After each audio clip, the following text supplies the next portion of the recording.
A very good morning. Welcome along to Often Pacing. We've got Emily Suvaljko coming up to join us very soon. We're having a look at the meetings today at Pinjarra and also Gloucester Park tomorrow. 9 of the best today at Pinjarra and also 8 of the best tomorrow from Gloucester Park as we head in after the WA Oaks last Friday night where Faking It was successful for Gary Hall Senior and Madison Brown winning comfortably in the Oaks. And to dissect the program from Friday with some horses to follow and some winners for today and tomorrow, Oli County joins us as he does week in, week out. Good morning, Oli. Morning, Matt. Great time of year at the moment. There's some fantastic racing and there was another great night of racing there on Friday and we saw some really nice horses go around. So looking forward to dissecting it with you. Yeah, having a look at Friday's racing and we saw obviously Faking It was able to get the victory in the WA Oaks. Ruby Lavera in second place. 157 for the 2,500 metres. It was solidly run. What were your takeaways from the race? Yeah, I think, halfway through the race, you were looking at the clock and you saw 66.7 lead time and into a 29.7 first quarter and a 29.3 second quarter. And you thought, gee, well, there's a few horses in this race that have probably done a bit too much work. And one of those horses was the eventual winner in Faking It. She was terrific. She worked hard through the middle to get around to the breeze and she was just simply too good for them in the end. She raced away and scored a pretty big win. There were a couple of horses in behind that didn't have the best of luck. Better Than Life, Locked Wheels, just was a bit of a week to forget, did a few things wrong the week prior and was forced back to the trial. So has done a pretty huge effort to, I think, get into the race and then has run well there, getting into fourth, Better Than Life, after locking wheels and having a few things go wrong. The leader in the race, Copperhead Lady, I thought she was still pretty good to run third. The winner was just a bit too classy, but she's battled on well. They did go very hard, and Ruby Lavera, once she worked into the clear, she looked really dangerous, and although she didn't win, she was good as well. What were your thoughts on the race, Matt? Yeah, I thought Faking It was just a classic example of a horse who we saw lightly race last preparation and looked to be extremely talented and that she was right up there with them. And then I just go back to that interview with Junior on the Racing WA Harness page where he spoke about Faking It first up and said that the horse would be a few weeks underdone. And from that run onwards, we've just seen a progression of improvement, and with more racing comes more experience and more prowess, I guess, from Faking It. And Madison Brown's had a few drives on the horse, so it was fantastic to see. She's a very talented type, Faking It, and the 3-year-old filly by American Ideal. Ruby Lavera, got out, hit the line really well. Copperhead Lady just went too hard, but still fought on quite nicely. And as you mentioned, Better Than Life just had a week that probably is to forget, and to run fourth or top four in a WA Oaks after that sort of week and those sort of circumstances, I think was a really good indication going forward. So that was the Group 1 on Friday night. We had also a pretty competitive mares race and a free-for-all race as well, where we saw a protest, but Captain Ravishing, 152.6. Any queries about him not being able to get back to some of his better form have well and truly been quashed. That was a great performance by him, Ollie. Yeah, it was. He was able to grab that really good run, one out, one back, and the leader and the breeze horse in Hotly Pursued and Mr. Smarty, they just went at it the whole way. It was a really solidly run race, and Captain Ravishing was just able to get that last shot at them. He was able to win there, but he did get the perfect run, and it was 1,700. So I think Mr. Smarty, he was a super run there in what became second, and Hotly Pursued has only just made that step up to free-for-all grade, and he was really good there, not beaten far as well. So I think the second and third horses, they were great. Captain Ravishing, he seems to be working back into some of his better form, and his run prior was solid when first up. So certainly this was a big improvement off that, and I think going forward it'd be really interesting to see whether he can match it with the best horses over the longer journeys, which has probably always been a bit of a query previously, given he's been so good over the mile and went around a very short price favourite in a Chariots of Fire a few years ago. But it'd be fantastic if we could see the best version of this horse at some stage. Absolutely right. And let's have a look at our horses to follow from last week and see if we found anything out of the meetings from last week. Where are they? Sweet Lucifer was a good one. Got a win on Friday night, so you're spot on there with horses to follow. So Moonraker yet to see again, and Franco Mecca didn't get the cash on Friday night, but Sweet Lucifer was a big tick for you. Something certain for me.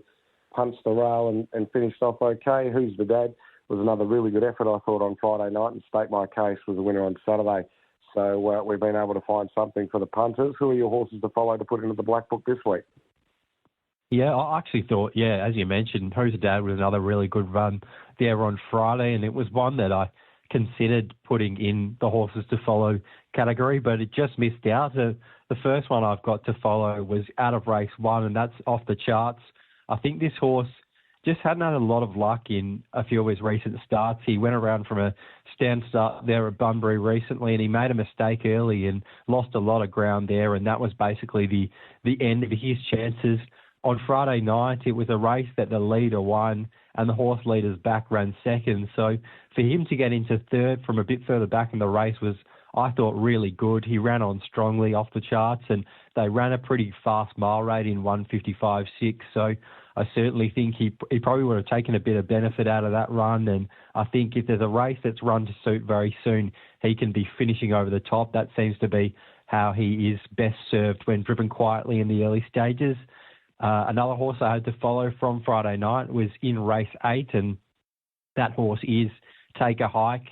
The winner was really good in Raklu, copped a bit of pressure at the start and then copped a bit of mid-race pressure, and still, even though she's got obviously a few issues getting around that track at Gloucester Park, she was still able to prove too good. But I thought that the run of Take a Hike in third was a really good run, and he came from a long way back and was able to run on strongly. And yeah, it was a good effort, and his efforts prior had also been really good, but probably in weaker races than this. So he was able to take on a bit of a stronger field and make that step up. So I certainly think he's a horse that, dropping back in grade a little bit maybe, can win a race very soon. And then the last horse I have to follow out of Friday night was a horse I'm keen to follow in the next few starts, but also next year. I think Chef's Kiss is a horse that's got good ability. I really like that first up effort. Was following I'm Stealthy, who we know is a really high-quality horse. And then on Friday night, didn't show enough gate speed to get across to the inside, and then raced one out, one back. Did get a very good run, but just appeared to get a little bit lost when she hit the front. And the really nice horse in Sky High Udder was able to run her down from back in the field. But I still think the effort of Chef's Kiss was quite good, and she seems a horse that's still a little bit green. So I think once she gets to be more experienced, she's going to be better. So I'm really keen to follow her. And my other horses to follow for today were Off the Charts and Take a Hike. Okay, so those are the ones for you to follow. Going forward, Off the Charts, Take a Hike and Chef's Kiss. Look, I'm with Quinton. I thought Quinton's effort was really good first up, and he wasn't beaten all that far. So I thought Quinton is going to improve off of that. And he was pretty decent last preparation, so I'm happy with Quinton. Going forward, Infinite Sign went to the line looking for a run again. I thought his run at Pinjarra was eye-catching as well, where they went 154.8, I think, and he was looking for a run behind them. So I think he's ready to run a really big race for Jocelyn Young, and sticking with the Jocelyn Young stable. Pet Shop Adder, I thought, hit the line well again. Was pretty unlucky at Pinjarra at the start before too, so soon is going to get the run. I think from there, Pet Shop Adder will be running a pretty big race and being able to break through pretty soon. We've seen a fair deal of improvement this preparation from that horse. So Quinton, Infinite Sign and Pet Shop Adder, my three to follow as we move forward from Friday night. Pinjarra today, 9 races, Oli. We need some winners. Where do we line up your three best? Yeah, I'm looking forward to the card of racing today. There's a few competitive races, and it was probably tricky to pick out a few best bets. But what I am keen on was out of in race 5, and that's Better Move Along. As you mentioned on the preview, he's probably not at his absolute best, but this race on paper to me looked a race where he might be able to zip across at the start and lead them up. And if he was able to lead, I think he'd prove really hard to catch. Cooper is a horse with good gate speed, but I think in this sort of race, he'd probably be happy to take a trail on a horse like Better Move Along. And And, yeah, I think if he's able to control things out in front, he's going to be hard to run down. Advantage, he's going to be better for that first-up effort where he was running on late behind Push Button Rock. But I think if Better Move Along is able to control things enough, he's going to be hard enough to beat in this race. Race 6, one I agree with you on, and that's Icy Cold. I thought she's been completely luckless in her first 2 runs this campaign. She comes into this race third up, and she absolutely loves racing at the mile. She draws gate 1, and Abby Vidovich jumps on with a 5-point claim. So I think she ticks plenty of boxes. If she can lead them up, she's going to prove incredibly hard to beat. And if Miss Stefani is left in the breeze, then that's going to leave her a little bit vulnerable. And at the moment, she's the current race favourite. So happy to be with Icy Cold in race 6. And then race 7 was a horse that I thought was really good last start, much better than he had been going prior to that in I'm Eugene. He was able to sit without cover in that race, applied a lot of pressure and was able to claw his way into second. And he was beaten a long way, but he was beaten a long way by a very nice horse in Opal Hunter. So I think that looks pretty good form for a race like this. He's got options. If there's enough speed on, he can be probably set up in this race, but he could also work around to the breeze. And I think if he applies enough pressure, he can hopefully get over the top of a Jingling Jules or a Karaoke Star. So that's how I'm keen to play race 7 today. My other 2 today were race 5, Better Move Along, race 6, Icy Cold, and race 7, I'm Eugene. What did you have today, Matt? Yeah, I really like Icy Cold too, so that's one that we agree on. So I'll divert around Icy Cold, and we'll go firstly race 4, number 6. I thought Stapleton was a fantastic each-way chance. I just thought that it really mapped well for him and, mapped well for him and what he's been showing in recent runs. It was a really good effort last start, sitting outside Tubbs Farquhar, and was only beaten 3 metres by Better Than Secret, who got up the sprint lane. I think Better Than Secret's racing really well. So I think race 4, number 6, Stapleton, on an each-way basis is the way to go for me. Then we've got race 8, sticking with that horse that beat Stapleton. Better Than Secret, I thought was a fantastic place chance. Has got the gate speed to lead, should hand up to her presence. From there, he's going to be leaders back, and then she's got a lot of high speed. I think she'll get through and be able to run into the top 3 in race number 8. So Better Than Flip of the Coin odds, I think, is fantastic. And in the last, I liked 3 Flames Each Way, who thought hit the line really well last start. It's got a nice draw, should be pretty close to the speed, and I thought was just an each-way play. A little bit of a query over the Rizzler, having to do plenty of work from barrier 12. Bougie Boy first up, has got a lot of high speed, but he's still first up, coming off no trial. So with what I saw from 3 Flames, I liked what I saw last preparation. Just went off the boil a little bit, and I think 3 Flames is ready to run a good race. So race 9, number 1 on an each way. Race 8, number 2, a place. And race 4, number 6, Stapleton each way. They are my best 3. Gloucester Park tomorrow. Where do we find your 2 best bets to follow tomorrow? One of them comes up in race 5, and I thought this looked a really good race. There's a few horses that are going quite well in this race, and often in these novice driver races, there's a bit going on in the early stages, usually a bit of pressure, and I thought that could bring a horse that's likely to go around at a pretty big price in this race into the race, and that's Sugar Street. I think Sugar Street will be forced back to last in this race from gate 9, and from there he generally runs on pretty well. So I'm just hoping, getting wiggy with the wild card, Matty Lou, horses like that, they all go forward, and if there is enough pressure, I think Sugar Street could be the first horse 3 wide and could be pretty hard to hold out late there. Hopefully good each-way odds. And then later in the card in race 8, I think Follow My Stride just drops back into a much easier race here. She's been racing okay without a lot of luck, and I think she's got good enough gate speed to potentially find her way on the front here, and she's just got to beat Zuaid, who doesn't often win, and Terrivium Pinky, who is first up in this race. So I think Follow My Stride's probably going to be a good enough price there to get involved and be pretty hard to catch in race 8. So my 2 for tomorrow are race 5, Sugar Street each way, and race 8, Follow My Stride. Okay, I'm with race 7, the final offer, who I think comes in and finds a very suitable race. Sunline does look pretty hard to beat in the event, but it's just a little bit of a concern for me with Sunline just sometimes hopping and skipping, and there's a few little quirks there. He's got the ability, but I think the final offer looks really well placed. So race 7, number 7, and I thought I was clever by finding race 8, number 3, Follow My Stride, but it seems like you found it too, Ollie. So She's a Actor was not quick, Krakatini's not quick. Follow My Stride's been getting out okay.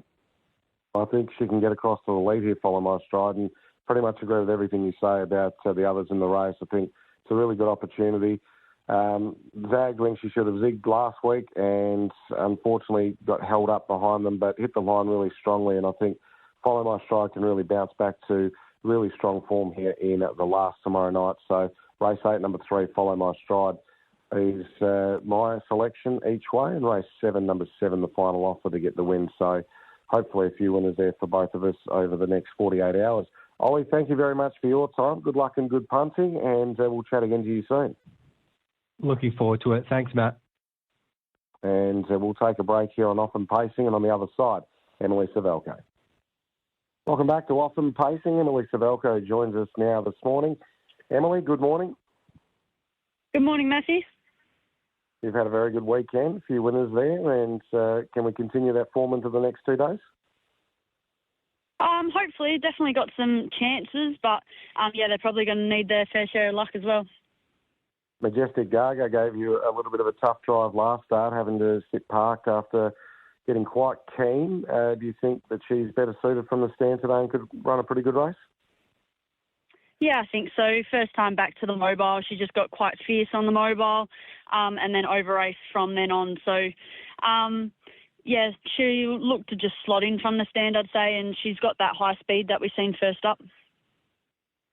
Race number 6, you drive Marshane said from barrier 6. You've had a couple of drives behind this horse who has been hitting the line quite strongly over the short course. Can you see a way that you'll get into the event?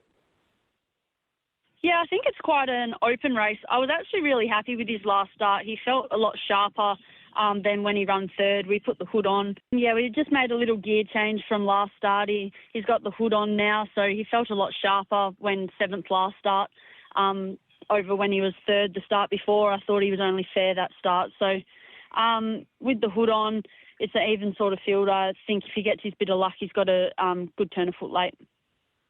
On Eugene, it's a pretty wide open sort of race, this one, and looks like he's not too far off of being able to break through again. You just need a little bit of luck to go your way. Yeah, I think so. He was really good last start. Obviously, the back line draw makes it a little bit tricky, but it's a quite open race, and there's a bit of gate speed early, which will definitely bring us into it. And 3 Flames, you drove this horse last start. Thought hit the line really well. You've got a lovely draw. Do you think this horse is heading in the right direction? Yeah, definitely. I was really happy with her 7th last start. Obviously, it was a hard draw and I just railed up, but this time in, she seems to be grabbing the bit. She used to be quite lazy last time in, so she actually got to the line really well, and I'm hoping she's got a bit of gate speed. I'm hoping she can be out in front today and make every post a winner. We go on to Tuesday. Goggins on the back up from Saturday. What did you make of Saturday's effort coming into this race from barrier 9? Obviously, I had a look for the front and we weren't able to get there, and then he just over-raced in the breeze. He's probably better suited sitting up. He's got a good turn of foot. So from the hard draw, we'll just be looking to slot in and sit up, and, he should bounce back to a little bit of form here, I think. Jamie Kim's drawn barrier 2. Zlato led on Saturday night, and Jamie Kim's got plenty of gate speed as well. So is that a little bit of a concern that he may not be able to find the pegs in this race? Yeah, possibly. He obviously goes a lot better on the fence. We'll just look to come out and see where we end up, really, and we'll go from there. Yankee Lincoln, wide draw to overcome. Looks a suitable race for him, though. I think he's actually going along okay, but, he's just the sort of horse you just slot in and just come with one run. And race 7, Sherika for Peter Tilbrook, is one that you drove and went pretty well a few starts ago. Looks like there's a couple of decent chances in it. Do you think a place is probably where's best suited to you in this race? Yeah, I think so. There's obviously a couple of nice ones in it, but she's actually gone really well. I thought her last start 4th was really good. She got dragged right back and had to sustain a long run, and she finished off really well. So I think once she drops back to an easier class, she'll win one quite shortly. And Toravan Pinky looks a suitable sort of assignment to see Toravan Pinky run well, but a little bit of a tricky draw. This one just have to wait and speak to the trainer to see how she's going. Yeah, I think so. Obviously, she's first up for a little while, so not sure how ready she is, whether she's ready to be burnt off the gate, because it looks like the sort of race we could probably do that in. But if she's needing the run, we'll probably look to just sit her up and just come with one run. Friday night, Penny Black was a winner, and she was able to beat a handy bunch of mares. She's dropped a couple of 27s on the way home. What was your takeaway from Friday night? No doubt a great deal of excitement driving Penny again. Yeah, you'd never think Penny Black would be the second string drive, and that's what she was from the draw. And yeah, she's just come back in beast mode, I think. Her coat looks really good, and she just did it quite comfortably as well. So she's never been that sort of horse that can go those slow quarters early, the slow lead time, slow first quarter, and then run home in those couple of 27s, and did it with a bit of authority as well. So I'm really looking forward to her going forward. All right, so you've had plenty of wins over the weekend. Collie was yesterday as well, and Penny Black winning on Friday night. Have you got one that could definitely add to the tally over the next 2 days? They probably all look place chances. If Goggins bounces back to his best, his is definitely probably my best winning chance. But, yeah, it's obviously a hard draw. Well, hopefully some luck goes your way, Em, and thank you very much for your time this morning. All the best, and hopefully some winners there. Thanks, Matt. There we have Emily Suvaljko joining us here on Off and Pacing. She's got plenty of winners over the weekend and some really good opportunities over the next 2 days with just a touch of luck. But we've had hopefully some winners from Oli and myself over the next 2 days as well, with Pinjarra getting underway a little bit later on today with a later start on the program. We see the first race at 1:53 today, so an afternoon program, and then tomorrow Gloucester Park is going to heat up as well with 8 races on the card there.